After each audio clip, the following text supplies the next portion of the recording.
I think the educational sector is always not the fastest. Which is in many aspects very rigid and very old-fashioned. But I think this is a typical thing in the educational system because this is fascinating for me, and your passion to change our educational system. He provides software solutions for educational institutions. Co-founder and CEO of Fuxam, Julian Schröder. So how is your process? I decided to think any opportunities to change that where the AI supports the educator, supports the administrator. We don't want to replace them. We want to make all the processes more efficiently. And in general, this is the most interesting parts for the most educational institutions to get these.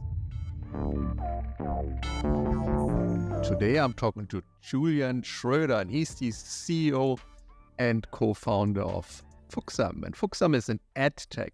They are revolutionizing the education industry. And this is a very interesting story. To be transparent, I'm an investor in Fuxam. So I really love this company and what they do. So without further ado, Julian, welcome to the show. Hello, Sebastian. It's a pleasure for me to be here. Yeah, it's amazing to have you also on board. It was very, very hard to show you our potential, but now I'm very excited to being here and tell everyone what we are doing and where our way goes in the future. Yeah, well, I mean, it wasn't hard to convince me about your potential. Of course, I was skeptical. I mean, you have to be skeptical. You have to ask the right questions when you invest into an organization. But what really convinced me in the end is your co-founder's energy. I mean, when I talk to you guys, when we have our investor calls and when I'm in Berlin helping you craft, develop ideas, I always say, oh my God, there's still so much more in terms of energy, what you guys bring to the table. And this is fascinating for me. And your passion and your drive to change our educational system, which is in many aspects very rigid and very old-fashioned.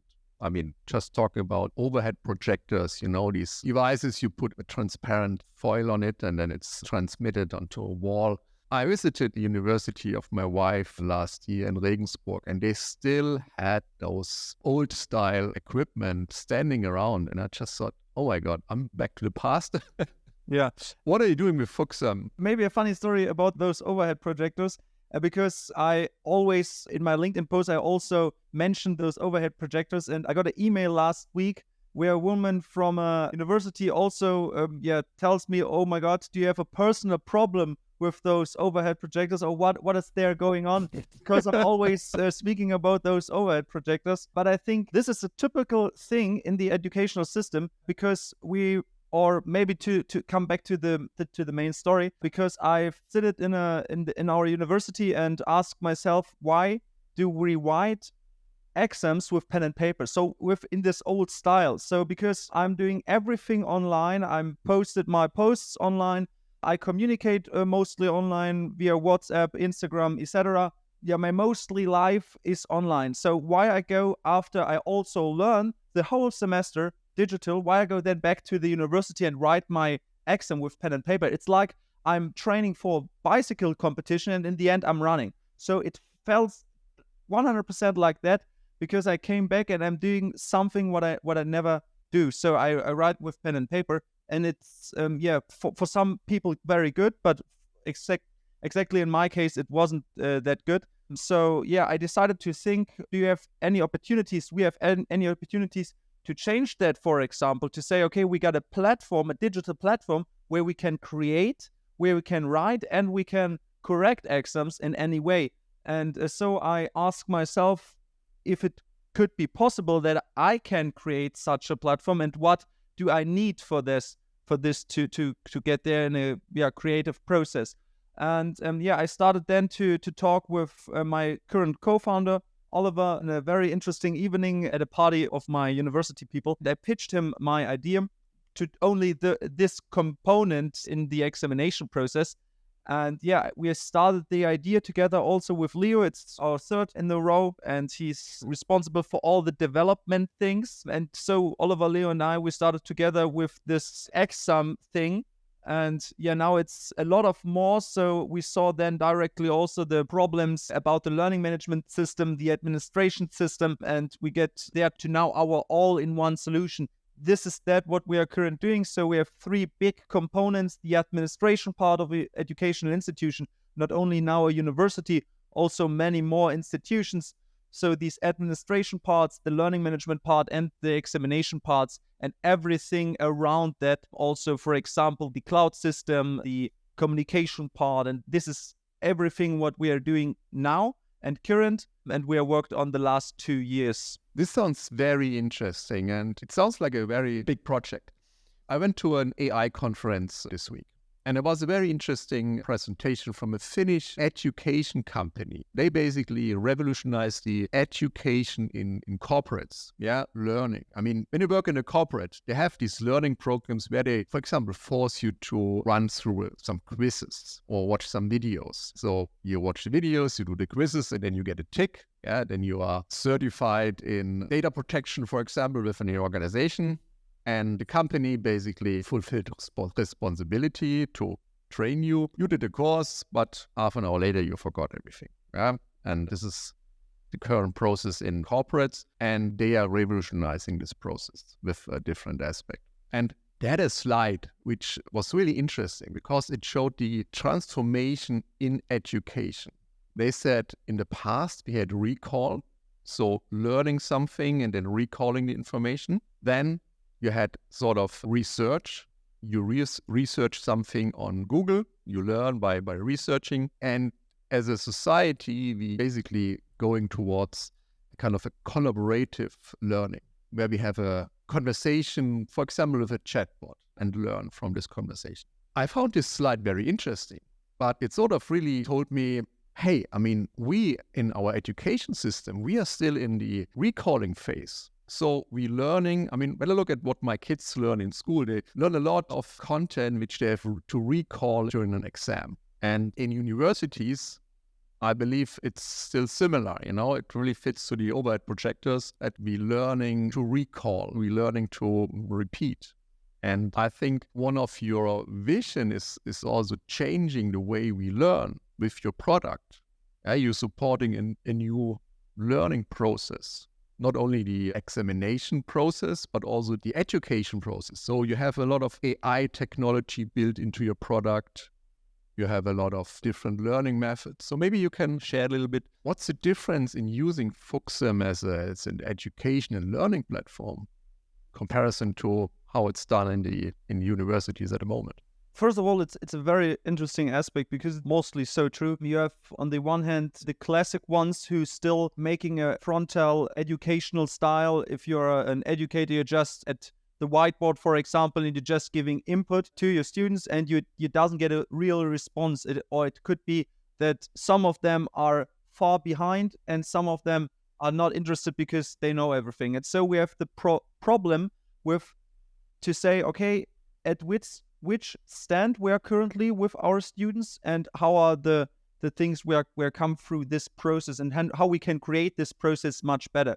And currently it's in the universities, most of them, processes. What we now want to do is to enable the student to learn more individually. So to create individually learning journeys to say, okay, you're doing, first of all, a test, for example, and after this test, you get 2 paths. So you can say, okay, if you are done this part better, you can get the better materials or the harder materials, or you get the easier materials if you are done that question not that good, for example, to individualize that process completely. And then to say, okay, in the next step, you have also the possibility to go in a 1v1 together with an AI, together to say, okay, we go into a document, for example, and I can ask the AI everything about that document because the algorithm of the AI goes through that document and knows everything. And when I then ask what is the goal of the book, for example, what is the main aspect, the AI can give me a response, and I can also ask more questions about it. So to go individually in that task or that questions to that learning journey and goes through is much better and more effective than to say just as a classic educator, I give your input, and it for me doesn't matter which is your current stand in that topic. So how is your process? Do you have some test clients which help you to develop these new methodologies? Or are you basically going to universities and propose them ideas you created then you discuss with them and enhance the process and then implement it into your product. Yeah, it's different. In the end, for us, communication is the most important part. So we started sometimes to create, first of all, a feature and then to show it to our, for example, test clients or current clients. In 1 year ago, we started with test clients. Now, of course, we have a lot of current clients. We are starting with our current customers to show them our features and to get feedback of our ideas. And of course, we speak with a lot of potential customers because they are saying, okay, we need maybe that or that feature. And we say, okay, that is a great idea. What is your vision with that feature? How we can use it and how we can create a good feature for every customer of us. And so it's sometimes come from us or sometimes it comes from our customers. It depends in the end at the feature. The main aspect and one of our main points is that we always speaking with the customer and we setting the customer in the central because we are developing for our customers and not for ourselves. So I can add the best idea. If the end the customer doesn't like it, it helps me not 1%. So in the end, the communication between us and our customer is one of the most important things. And where do you see trends in the educational industry in terms of changing the way we learn? And you work with public universities, you work with private educational companies. How are they different in terms of speed and innovation? And where is a general trend which you see in both aspects? That is also a very interesting question. I see, first of all, the difference are not that high because I think the educational sector is always not the fastest. I learned that over the last years, but of course I'm seeing the difference because a private institution has always the possibility to change something more quick than, for example, public university because they always need a tender to change something. So the processes are much different and you also have always the problem who's responsible for what. And in private institutions, you have sometimes a little bit better structure. So this process is much easier. And I think the important topics for our current time is always the thing about AI. So I think AI is one of the most important topics also for the educational sector. The thing is, in the end, they doesn't get a real answer. They haven't an idea. They have groups to discuss how we get AI in our institution, but in the end, they just seeing ChatGPT, for example, and they see what you can do if you had a normal task. You're saying, okay, we need to analyze a company, for example, then it's easy. But to use that AI and to teach with that AI, they haven't a real solution. And what we're giving the people or the institutions is a real solution to just uploading a file and to create an automated lesson, or to just uploading a file and to create it with this knowledge, with this input. Individual, for example, exam or task is amazing for the institution. And in general, this is the most interesting parts for the most universities or educational institutions to get these AI components into our current structure.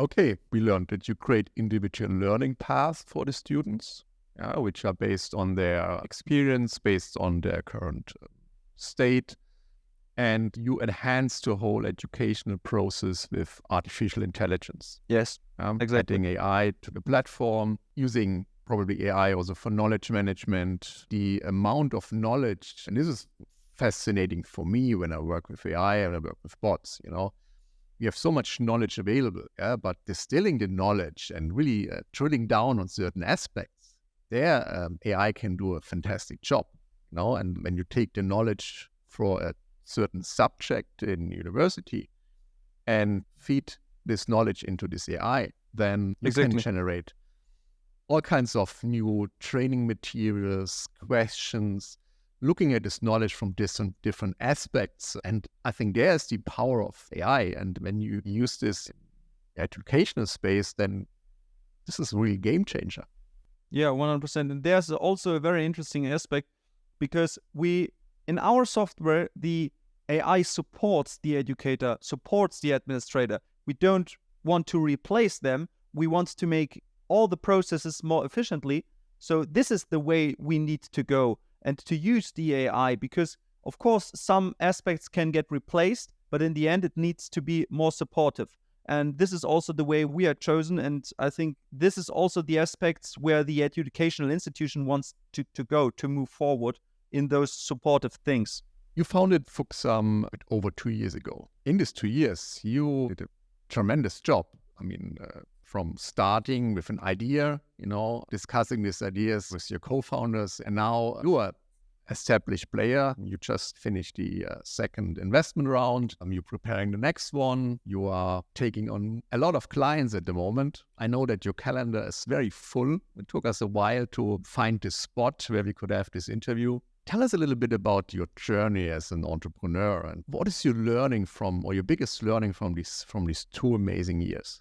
This is a very interesting question, because those 2 years went very, very fast. So it feels like yesterday. I've sitting in the university and asked about, it could be so nice if.